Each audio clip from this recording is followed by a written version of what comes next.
사도신경 하심으로 1월 26일 화요일 새벽기도회를 시작하겠습니다. 나는 전능하신 아버지 하나님 천지의 창조주를 믿습니다.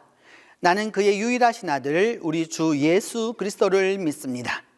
그는 성령으로 잉태되어 동정녀 마리아에게서 나시고 본디오 빌라도에게 고난을 받아 십자가에 못 박혀 죽으시고 장사된 지 사흘 만에 죽은 자 가운데서 다시 살아나셨으며 하늘에 오르시어 전능하신 아버지 하나님 우편에 앉아 계시다가 거기로부터 살아있는 자와 죽은 자를 심판하러 오십니다.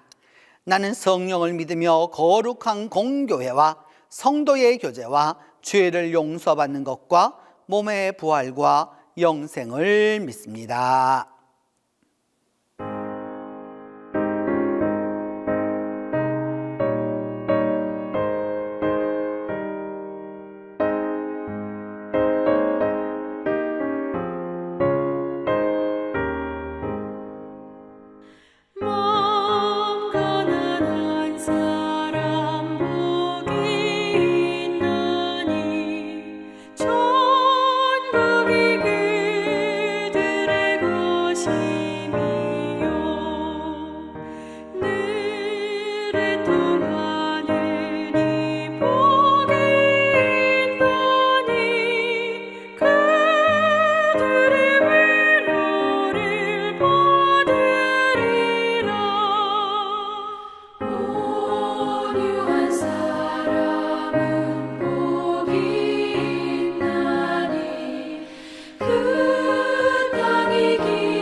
성령이여 우리 겸손해져서 우리 주와 같이 되게 하소서.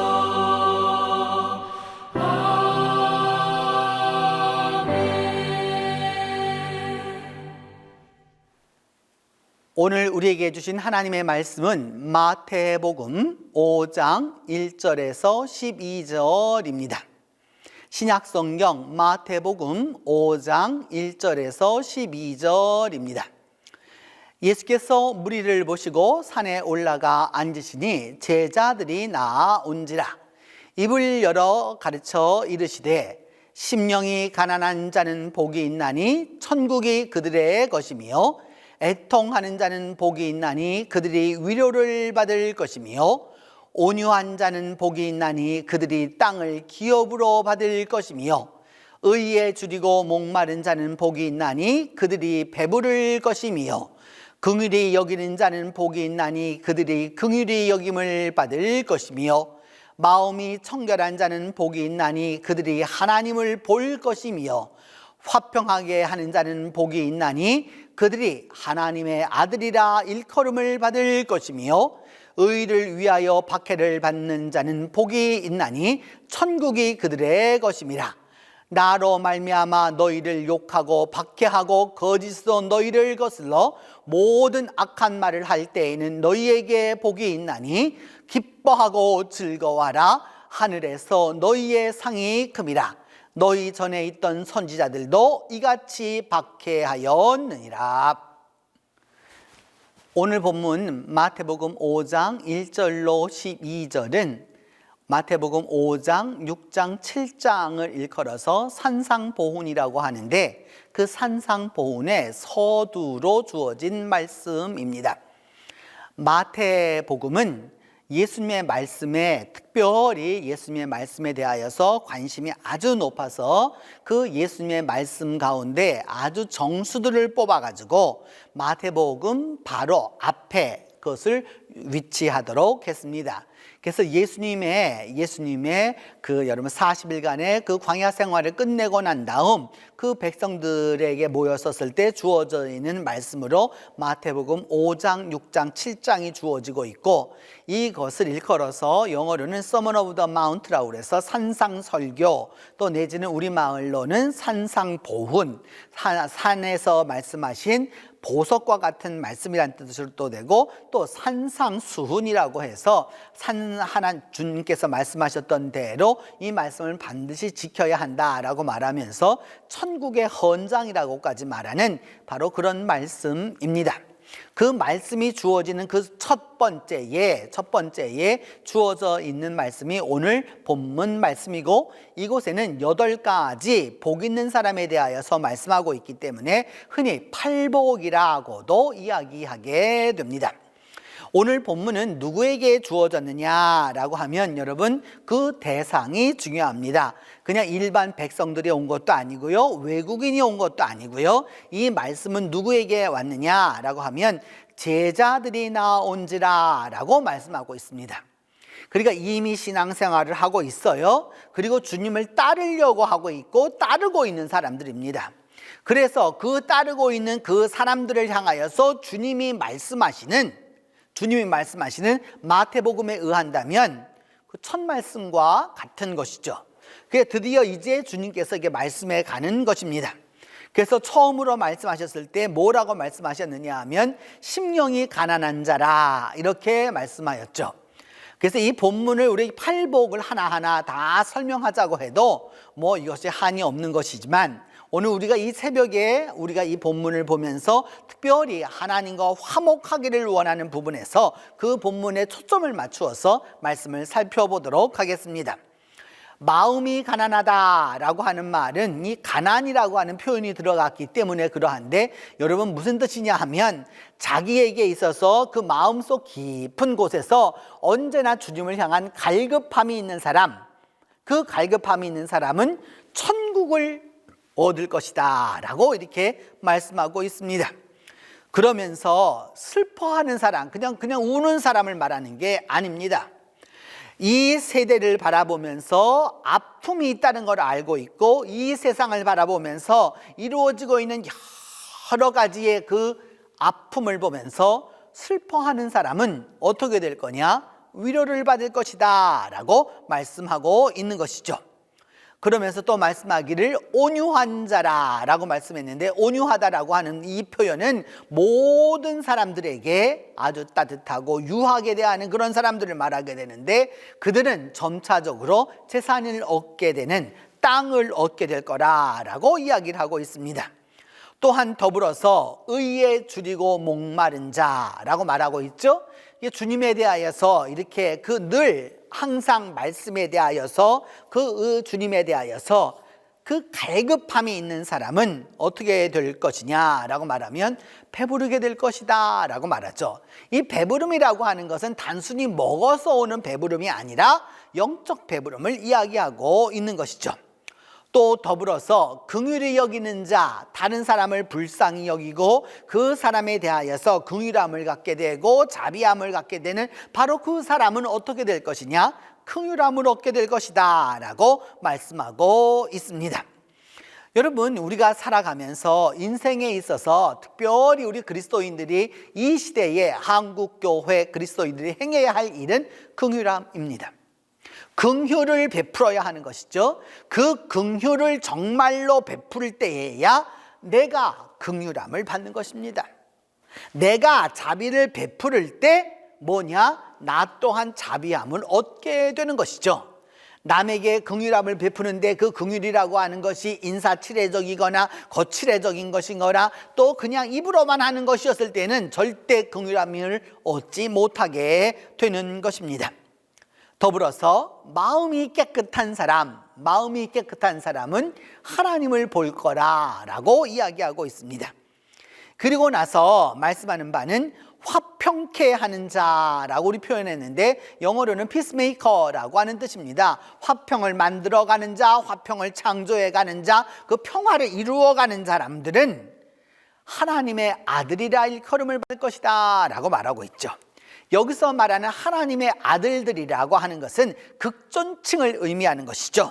물론 문자적으로 하나님의 아들이라고 하는 뜻도 되지만, 하나님의 아들과 같은, 곧 로마 시대로 말하면 황제와 같은, 또 내지는 그렇게 존귀한 자로 일컬게 될 거라고 말씀하고 있습니다.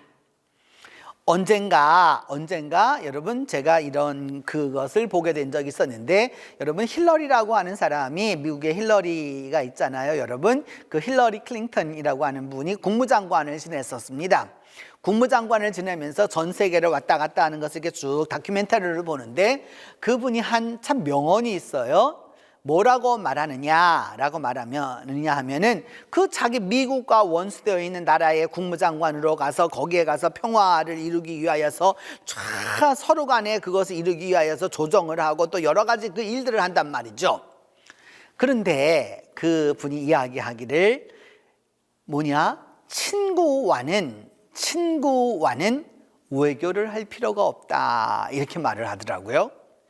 친구, 나와 같이 뜻을 같이 하고 있고 나를 알고 있고 내 생각과 그의 생각이 같고 서로 간에 친분이 있고 교분이 있는 사람들하고는 외교를 할 필요 없다는 겁니다. 그럼 외교는 누구랑 하는 것이냐? 나와 모르는 사람, 내 반대편에 있는 사람, 내 원수와 하는 거라는 거예요. 그러면서 그때 그 시리아를 갔다 오는 그 상황이었는데, 시리아와 여러분 그 미국은 적대 관계 중에 적대 관계입니다. 그러면서 이제 그 외교를 함으로써 그 친구와 이제 그 외교의 당사자가 된 그 친구와 요만큼 가까워지게 되었다라고 이야기하는 것을 보면서 그 정치가의 상당한 정치 철학이다라고 하는 것을 제가 본 적이 있습니다. 화평케 한다라고 하는 것은 바로 이런 것이죠. 여러분, 그냥 무조건 옛날 있는 거 다 잊어버리고 이제부터 새롭게 출발하자, 뭐 이렇게 말하는 분들 가끔가다 있어요. 사람이란 그럴 수가 없는 것이죠, 여러분. 지나온 과거가 그렇게 쉽게 잊혀지는 것이 아니에요. 지나온 사실이 그렇게 금방 없어지는 것이 아니란 말입니다. 다 생각이 있는 거고요, 당한 상처가 아픔이 있는 거고요, 고통이 있는 거고 눈물이 있는 것이에요. 그럼에도 불구하고 화해를 한다라고 하는 것은 나의 그 아픔을 이야기하면서 상대의 이해를 구하는 것이라고 할 수 있는 것이죠. 그것을 성경 밖의 용어로는 외교라고 하는 것이고요. 그리고 성경 안의 용어로는 화해라고 하는 거예요. 외교에는 여러분 극단적 어휘를 쓰지 않습니다. 외교관은 극단적인 언어를 쓰지 않아요. 포괄적인 언어를 쓰고요, 은유적인 언어를 쓰고요, 종합적으로 이렇게 아우를 수 있는 언어를 쓰는 것이지 적이라고 너는 나쁜 놈이라고 이런 말을 해서는 안 되는 것이죠. 화평케 한다라고 하는 것은 바로 이와 같은 것입니다. 화평케 하다라고 하는 이 말이 오늘 우리 기독교회에 아주 중요하게 대두되는 것은 바로 여기에 있습니다. 우리는 다르다라고 하는 말을 틀렸다라고 말할 때가 참 많습니다. 그 집 맛은 이 집 맛하고 틀려 이렇게 말합니다. 틀리다라고 하는 것은 잘못됐다는 걸 전제하는 거예요.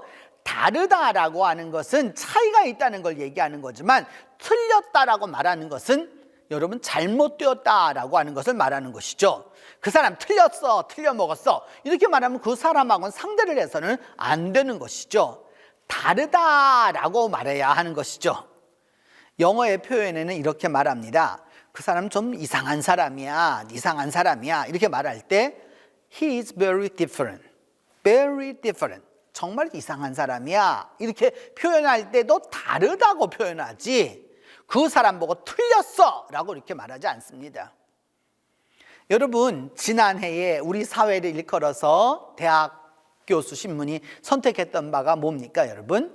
아시탑이 아니었습니까? 나는 옳고 너는 그르다라는 뜻입니다. 나만 옳고 다른 사람은 무슨 말을 해도 다 틀렸다. 여기에는 화평이 있을 수가 없습니다. 분란이 나게 되는 거고 의견이 나누어지게 되는 거고 쪼개질 수밖에 없는 것이죠. 우리 국민이 그렇게 큰 나라에 살지도 않습니다, 여러분. 세계적으로 보면 우리 큰 나라에 살지도 않아요. 그럼에도 불구하고 이렇게 쪼개져 가지고서 서로 한다는 것은 옳지 않은 일이죠. 우리라도 교회라도 하나가 되려고 하고 화평하려고 하는 것이 있어야 합니다. 여러분, 우리는 대한예수교 장로회 통합 측에 속합니다. 그러면서 은근히 이런 생각을 갖고 있죠.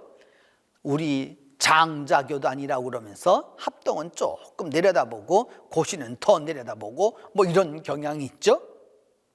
이래서는 안 되는 거죠, 여러분.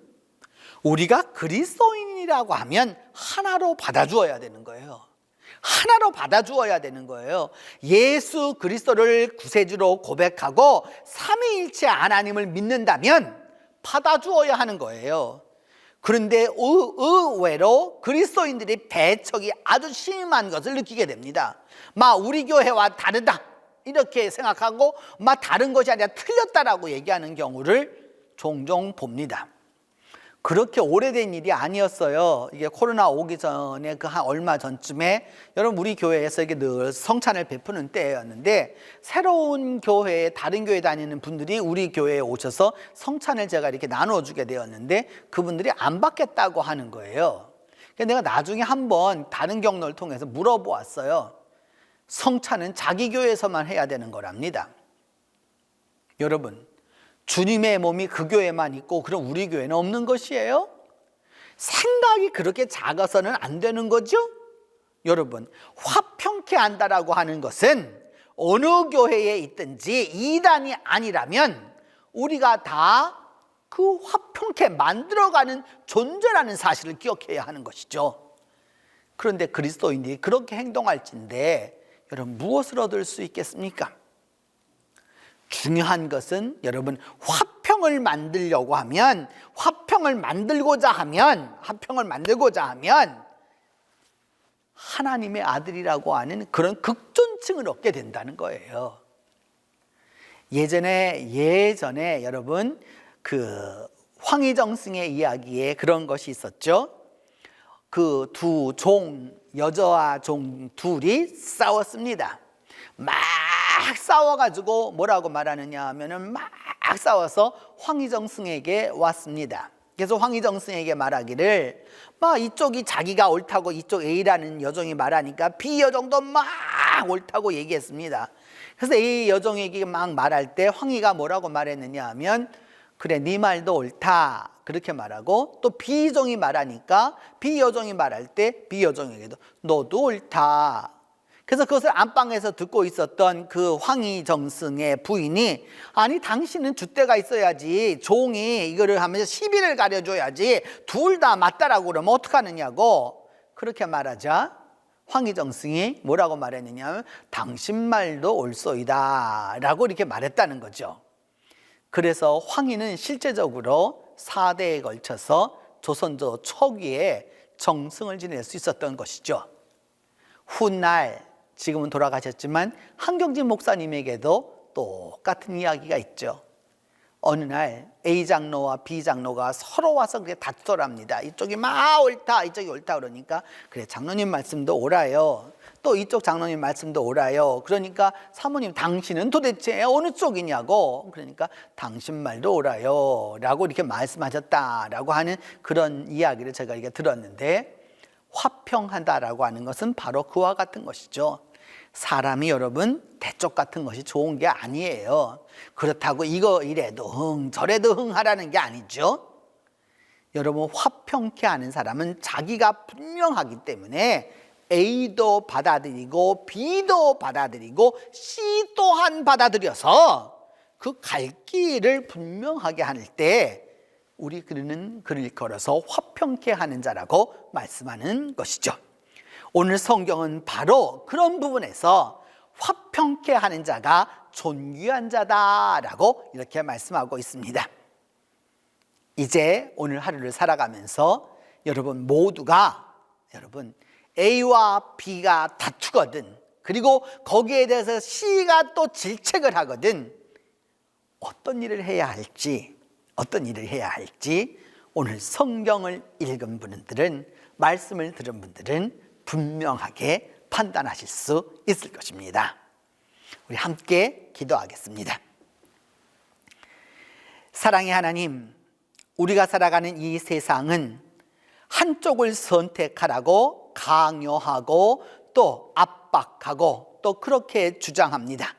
그리고 그것에 속하지 아니하면 자기의 의견은 옳고 우리는 틀렸다라고 말하는 세상을 살아가고 있습니다. 하나님, 이제 기도합니다. 우리 모두에게 은혜를 베풀어 주셔서 우리가 화평케 하는 자의 복이 있을 수 있도록 하나님이 도와주시옵소서. 진정으로 A와 B와 C를 다 포용해서 하나님의 뜻을 이루어갈 수 있도록 하나님이 도와주시옵소서. 진정으로 그리함으로 말미암아 하나님의 아들이라고 하는, 하나님의 자녀라고 하는 칭찬을 얻을 수 있도록 우리 모두에게 화평의 은혜가 있도록 하나님이 도와주시옵소서. 은혜로우신 하나님, 이 시간 기도하고 원하는 것은 우리 동신교회를 위하여서 기도합니다. 동신교회 영화부에서부터 일여전도회와 일남선교에 이르기까지 이 모든 기관들을 기억하여 주시고 한 사람 한 사람들을 다 기억하여 주셔서 모두가 화평의 사람의 역할을 감당할 수 있도록, 피스메이커가 될 수 있도록 하나님이 은혜를 더하여 주시옵소서.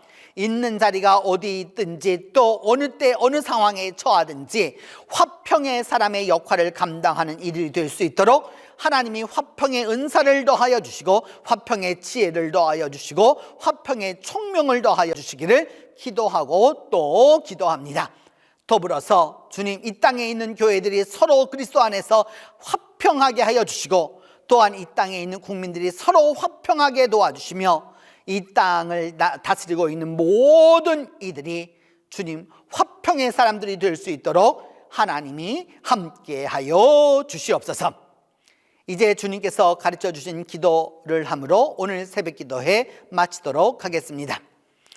하늘에 계신 우리 아버지, 아버지의 이름을 거룩하게 하시며 아버지의 나라가 오게 하시며 아버지의 뜻이 하늘에서와 같이 땅에서도 이루어지게 하소서. 오늘 우리에게 일용할 양식을 주시고 우리가 우리에게 잘못한 사람을 용서하여 준 것 같이 우리 죄를 용서하여 주시고 우리를 시험에 빠지지 않게 하시고 악에서 구하소서. 나라와 권능과 영광이 영원히 아버지의 것입니다.